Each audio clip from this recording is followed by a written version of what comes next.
And guys, ito electric kettle, testingan natin. Saksak natin dito, lagyan natin ng plug kasi meron siyang ground, body ground. Saksak na natin. Tapos mamaya natin testing natin yung fuse niya. Meron kasi yan fuse dito sa socket niya.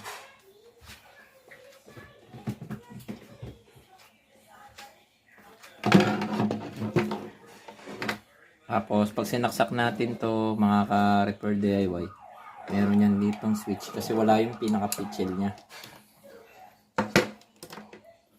Yan, yung switch na yan. Switch to eh. Yan, yung tusok na to. Pinaka-switch yan. Yan. Ipindutin lang natin yan. Tapos sasaksak natin.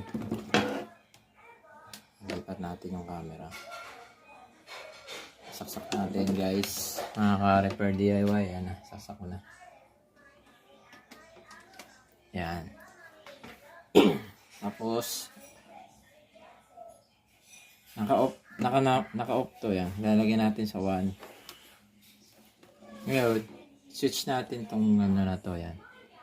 Ito yung pinaka-power niya. Pag sinaksak mo yung pitchel na ito, ginano nilock.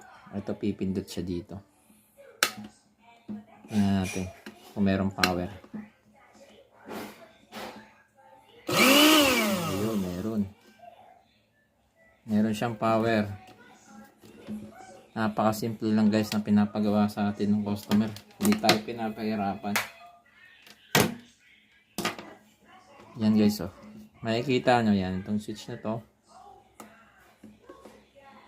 Baka yung pitchel nito hindi na sumusundot dito. Kaya hindi na umaandar tong motor. Yan. Napakasimple lang. Hindi tayo pinahirapan. Yan. Hindi na natin nabuksan to. Yung motor niya. Okay naman siya. Hindi lang talaga nasa-switch. Tingnan natin yung number 2. Speed 2. Ayan. Ang speed lang niya, number 2 lang. Pinakamalakas na yan. Ito yung P. Pulse to. Yan. Heng. Yung motor. Pag ganun. Pindutin natin.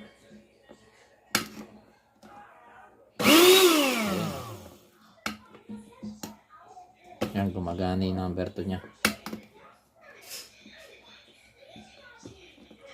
Hindi lang na siya. Ito yung pulse, yung P. Parang magmumotor ka lang guys. Yan, napakasimple lang. Ito lang switch niya. Siguro yung pitchel, hindi nababaon dito. Akala ng customer sira. Pero okay. Yan guys. Ito turo ko na rin pala sa inyo guys to. Ito yung fuse. Papakita ko na rin sa inyo to. Bukatin natin to. Yan. Yan. Meron siyang 3 amperes na fuse. Ito iset natin ngayon sa buzzer. Yan. Pag nag-buzzer to guys, ibig sabihin yung fuse na yung buo yan. Yan. Nabuzzer yung digital tester natin, clamp tester natin.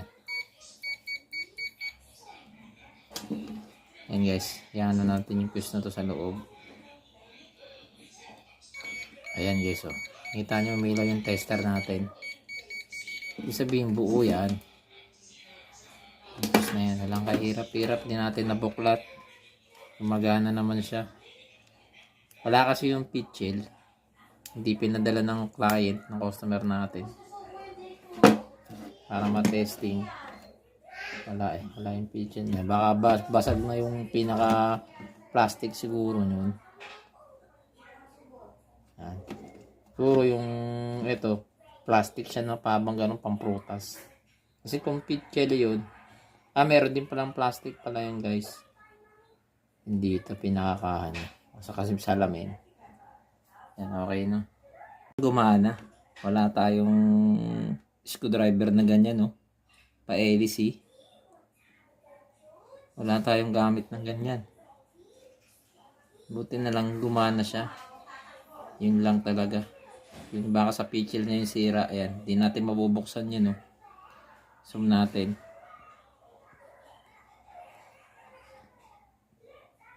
Ayan. Di natin mabubuksan. Yan guys, papakita ko sa inyo. Zoom natin. Ayan. Wala tayong ganong tornilyo. Guys, may tutunan kayo sa video. Hindi natin na ano to. Ayan yung may unlock siya. Ayan. Lock ay unlock. Ayan. Pag ginanon mo yun, pag pinihit ng ganun, lock yun. Pag ganito open, ayun yung switch sa kanya.